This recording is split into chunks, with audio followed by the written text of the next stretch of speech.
अगर कोई मंदिर बनाएगा जबरदस्ती बहुमत के बल पर, ताकत के बल पर, तो हिंदुस्तान की जनता कभी स्वीकार नहीं कर सकती। बाबरी मस्जिद पर कोई परिंदा पर नहीं मार सकता तो नहीं मार सकता। और आज के समाजवादी राम से दूरी बनाते हैं, बाबर को अपना आदर्श मानते हैं, औरंगजेब को अपना आदर्श मानते हैं। याद करो ना, इन्होंने तो हमारी पवित्र हनुमान गढ़ी में इन्होंने तो वहां नमाज भी पढ़वाने का काम किया था। राम मंदिर और अयोध्या पर इस समय उत्तर प्रदेश की राजनीति उबल रही है। राम मंदिर भारतीय जनता पार्टी का मुद्दा है, लेकिन समाजवादी पार्टी इस समय भारतीय जनता पार्टी को चंदा चोर साबित करने की कोशिश कर रही है। राम मंदिर चढ़ावे चोरी का मुद्दा जब से सामने आया, तब भारतीय जनता पार्टी शुरुआत में कुछ डिफेंसिव नजर आई, लेकिन जब लगातार ये मुद्दा अब राजनीति में, राजनीतिक बयानों में नजर आ रहा है, तो इस पर भारतीय जनता पार्टी भी आक्रामक हो गई है। इतिहास के पुराने पन्ने सामने आ रहे हैं। राम भक्तों, कार सेवकों से जुड़ी कहानियां सामने आ रही हैं। समाजवादी पार्टी की घेराबंदी शुरू कर दी है भारतीय जनता पार्टी ने भी, और सवाल इस सीमा तक आ गए हैं कि राम भक्तों पर गोली चलवाने वाले कैसे चंदा चोरी के सवाल को पूछ सकते हैं। ये शुरुआत से कोशिश की गई थी, लेकिन अब इसको राजनीतिक मंचों पर आने लगे हैं, सोशल नेटवर्क पर आने लगे हैं। सोशल नेटवर्क पर किस पुराने, आज से लगभग 30 साल पुराने बयान, 32 साल पुराने बयान भी सामने आने लगे हैं। राम मंदिर मुद्दा, अयोध्या, ये भारतीय जनता पार्टी की पिच है, संघ परिवार की पिच है, और इस पर समाजवादी पार्टी खेलने की कोशिश कर रही है। लेकिन क्या समाजवादी पार्टी इस कोशिश में भारतीय जनता पार्टी को मात दे पाएगी, या भारतीय जनता पार्टी ने अपनी पिच पर समाजवादी पार्टी की घेराबंदी कर ली है? सवाल यहां तक पूछे जा रहे हैं कि अखिलेश यादव किस राजनीतिक हैसियत से राम मंदिर चढ़ावा चोरी पर सवाल उठा रहे हैं, राम भक्तों पर गोली चलवाने वाले कैसे ये सवाल उठाए जा रहे हैं, और इसके लिए तमाम सारे बयानों का सहारा लिया जा रहा है। नमस्कार, मैं हूं अनुराग शुक्ला और आप देख रहे हैं बोले भारत। तो आगे बढ़ने से पहले ऐसे ही सोशल मीडिया नेटवर्क पर बहुत वायरल हो रहे, चर्चित हो रहे, और सोशल मीडिया नेटवर्क पर ही क्यों, राजनीति में भी चर्चित हो रहे दो बयानों से शुरू करते हैं। एक बयान है मुलायम सिंह यादव का, जो कि अयोध्या में हुए गोलीकांड के समय मुख्यमंत्री थे, और दूसरा रामगोपाल यादव का है। दोनों बयान सदन की कार्यवाही के दौरान दिए गए हैं, और इसमें समाजवादी पार्टी का इस मुद्दे पर उस समय क्या रुख था, ये साफ होता है। सुनिए दोनों बयान। और आज भी हम कहना चाहते हैं, सांप्रदायिकता के बल पर या सांप्रदायिकता की कीमत पर, या उच्चतम न्यायालय या किसी भी न्यायालय के आदेश का उल्लंघन की लाश पर अगर कोई मंदिर बनाएगा जबरदस्ती बहुमत के बल पर, ताकत के बल पर, तो हिंदुस्तान की जनता कभी स्वीकार नहीं कर सकती। और हम में भी जितनी शक्ति होगी उसका डट करके मुकाबला करेंगे। बल अगर बहुमत के बल पर, ताकत के बल पर विरोध करेंगे, क्योंकि ये जब फैसला, और आज भी हमारी नीति है, आप कहते ठीक है, बातचीत के माध्यम से अगर कोई फैसला होता है कर दीजिए फैसला। दोनों संप्रदाय के बातचीत से अगर समाधान निकलता तो हम इस राज्य के शुरू से थे, सबसे पहले हिंदुस्तान के व्यक्ति मुलायम सिंह थे इस बात के लिए, जो कहा था कि बातचीत के माध्यम से, और लोकतंत्र की बातचीत असफल हो जाती है तो न्यायालय के अलावा कोई रास्ता बचा नहीं, फिर आपको न्यायालय का आदर करना चाहिए। लेकिन आप क्या कहेंगे, हमारी भावना का सवाल है, हमारी आस्था का सवाल है, यही कह करके हमको चुनौती दी थी। और हमने तो कह दिया था कि सरकार कुर्बान कर सकते हैं, लेकिन हम जब मुख्यमंत्री रहेंगे तब तक हमारी लाश पर भी मस्ते नहीं गिराई जाएगी, और नहीं गिराने दिया। एसपी सिंह श्रीवास्तव और बीएन मंडल, जो पुरातत्वविद माने जाते हैं, उन्होंने के ग्रंथ को आप देख ले, उन्होंने लिखा है यहाँ पर कभी भी कहीं मंदिर नाम का कोई नामो निशान नहीं। क्या पढ़ा आपको? उनको पढ़ा? क्या उनके खिलाफ आप कहेंगे? क्या उस ग्रंथ की चर्चा करेंगे? सदन में ग्रंथ की चर्चा करेंगे? सब लोग पढ़ के ग्रंथ की चर्चा करेंगे। बाबरी मस्जिद पर कोई परिंदा पर नहीं मार सकता तो नहीं मार सकता। फिर भी मुलायम सिंह के चलते जिन्होंने बाबरी मस्जिद को छूने की कोशिश की, वो गुंबद पर चढ़ तो गए लेकिन उतर नहीं सके। ये रिकॉर्ड, और इस बात का समाजवादी पार्टी और उसके नेता को न कभी अफसोस था और न रहा है, न रहेगा। चाहे उसको मौलाना मुलायम सिंह कहे, चाहे मुल्ला मुलायम सिंह कहे, चाहे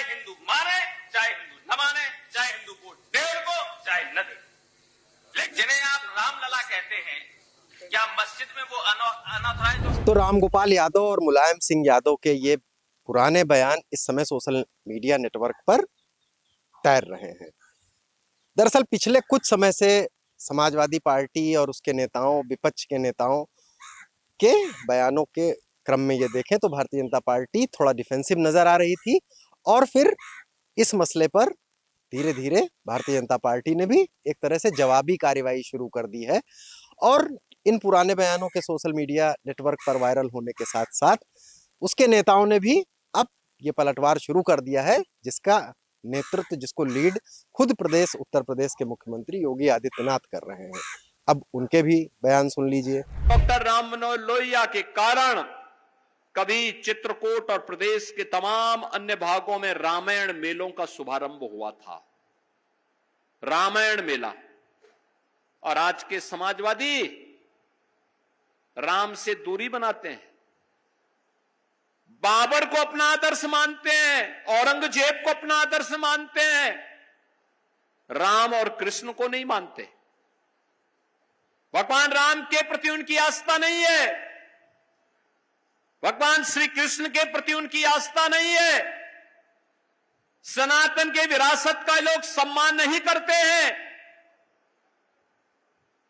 यही अंतर है। और यही कहने के लिए मैं आया था कि जब ये लोग भारत की विरासत का सम्मान नहीं कर सकते तो भारत के विकास के लिए भी इनके द्वारा कोई प्रयास नहीं हो सकता है। यही तो ये करते रहे। जो ये लोग आस्था की बात करते हैं, याद करो ना, इन्होंने तो हमारी पवित्र हनुमान गढ़ी में इन्होंने तो वहां नमाज भी पढ़वाने का काम किया था। आप सोचो,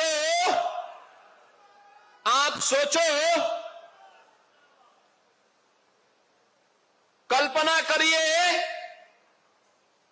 क्या कोई जामा मस्जिद में कभी हनुमान चालीसा का पाठ कर पाएगा? क्या सरकारें करवा पाएंगी? क्या समाजवादी पार्टी और कांग्रेस करवा पाएगी? अगर नहीं करा पाएगी तो ये पाप क्यों करवाया गया था? अयोध्या में हनुमान गढ़ी की सीढ़ियों पर नमाज पढ़वाने का पाप क्यों करवाया गया था? धर्म की अपनी राजनीति होती है। राम मंदिर चढ़ावा चोरी का मसला जब सामने आया तो विपक्ष ने इसे जोर शोर से उठाना शुरू किया। मकसद वही था, राजनीतिक लाभ लेना, क्योंकि धार्मिक मुद्दों, भावनात्मक मुद्दों के सहारे राजनीतिक पार्टियां राजनीतिक लाभ उठाने की कोशिश करती हैं। भारतीय जनता पार्टी को इस मसले पर घेरा गया। केंद्र में, प्रदेश में उसकी सरकार है, लेकिन क्या अब ये मुद्दा खिंचते खिंचते उस सीमा तक पहुंच गया है जहां पर राम मंदिर चढ़ावा चोरी से जुड़े विवाद के साथ साथ वो पुरानी कहानियां भी सामने आने लगी हैं, जिसमें बहुत दर्द, बहुत पीड़ा, बहुत सारी बातें हैं। और भारतीय जनता पार्टी जो शुरू में थोड़ा सा सुरक्षात्मक नजर आ रही थी, अब वो उन सब का इस्तेमाल करने लगी है। एक बार फिर उत्तर प्रदेश, क्या वो 3 दशक पुरानी जो राजनीति थी, जो समुदायों के बीच में दूरी थी, उसकी तरफ लौटता चला जा रहा है। समाजवादी पार्टी ने उत्तर प्रदेश के संदर्भ में अगर विपक्ष की बात करें तो इस मसले को लेकर अयोध्या से लेकर लखनऊ तक खूब उठाया। राम मंदिर आंदोलन के 2 ध्रुव रहे हैं भारतीय जनता पार्टी और समाजवादी पार्टी। अगर उत्तर प्रदेश के संदर्भ में बात करें, राम मंदिर आंदोलन ने भारतीय जनता पार्टी के उभार में बहुत मदद की, और समाजवादी पार्टी की भी राजनीति उसके दूसरे ध्रुव पर चमकी। लेकिन राम मंदिर में चढ़ावा चोरी के मामले पर समाजवादी पार्टी, अखिलेश यादव ने जिस तरह से शुरुआत में आक्रामक होकर बैटिंग करनी शुरू की, उसके जवाब में अब भारतीय जनता पार्टी जो कर रही है, क्या अब फिर राजनीति उसी दिशा में जा रही है? समाजवादी पार्टी ने भारतीय जनता पार्टी को राम मंदिर मुद्दे के प्रश्न पर डिस्क्रेडिट करने की जो कोशिश की है, क्या अब फिर सियासत भाजपा की जवाबी कार्रवाई में उसी दौर में चली जाएगी जिसमें अयोध्या का गोलीकांड, राम भक्तों से जुड़ी कहानियां, कार सेवकों के परिवारों का दर्द, जो कि सोशल मीडिया पर वायरल होना शुरू भी हो चुका है?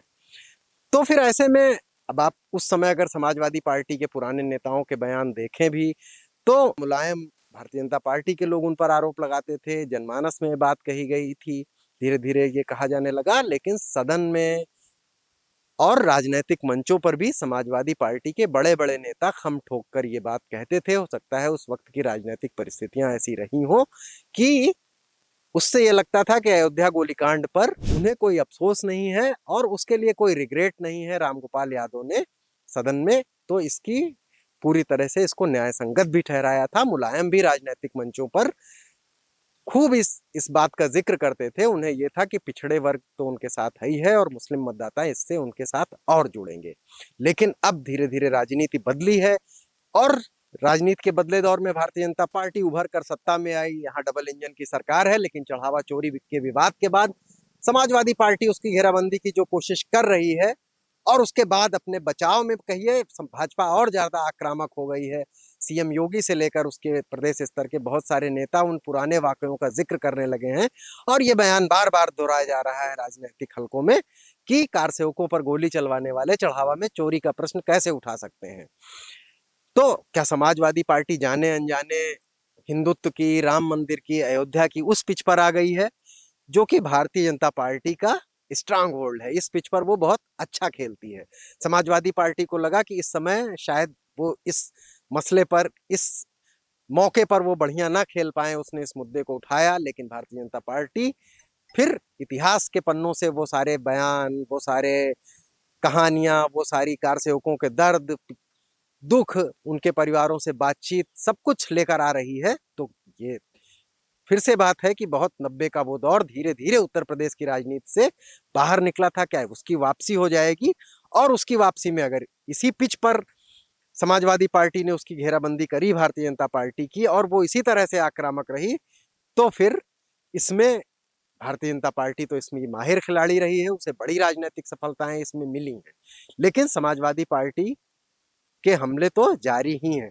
हिंदुत्व के पिच पर अखिलेश यादव जाने अनजाने आ ही गए हैं। भंडारों में पूड़ी बांटने से लेकर, अभिमुक्तेश्वरानंद से मिलने से लेकर, वो राम मंदिर चढ़ावा चोरी पर भी अयोध्या के पवन पांडे से लेकर लखनऊ तक वो भारतीय जनता पार्टी को घेरने की कोशिश कर रहे हैं। लेकिन मुलायम सिंह, राम गोपाल, उस वक्त आजम खान और समाजवादी पार्टी के पुराने नेताओं के जो बयान सोशल मीडिया पर वायरल हो रहे हैं, वो राजनीति को आखिरकार किस दिशा में ले जाएंगे। मुद्दा है राजनीतिक नफा नुकसान किसी का भी हो सकता है, भाजपा का भी हो सकता है, सपा का भी हो सकता है, नफा भी नुकसान भी।